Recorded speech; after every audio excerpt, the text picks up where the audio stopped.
সেই মুরগি তো এখনও বাচ্চা আছে, তো অজ্ঞান হচ্ছে না।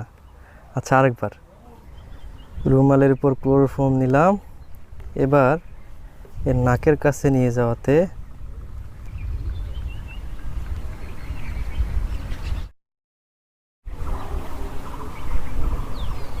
এবার অজ্ঞান হয়েছে মুরগি। তো মুরগি তো সত্যি সত্যি অজ্ঞান হয়ে গেছে। আমার নিজের উপর ট্রাই করতে ভয় লাগতেছে। আসলে কি অজ্ঞান হয়েছে? চোখ খোলেন ম্যাডাম। তো মুরগি অজ্ঞান হলেও এর কিন্তু এখনও শ্বাস প্রশ্বাস চলতেছে। পানি ছিটে দিতে হবে এর উপর। তো মুরগির এবার আমরা জ্ঞান ফেরার চেষ্টা করে দেখি। পানি নিয়ে আসছি।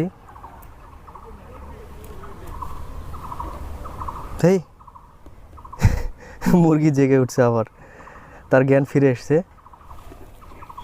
যাক, ভালো লাগলো, মুরগির জ্ঞান ফিরে এসছে আবার। তো সত্যি বলতে মুরগির এই অজ্ঞান হয়ে যাওয়া দেখে আমার নিজেরই ভয় লাগতেছে। যদি আমরা মুভি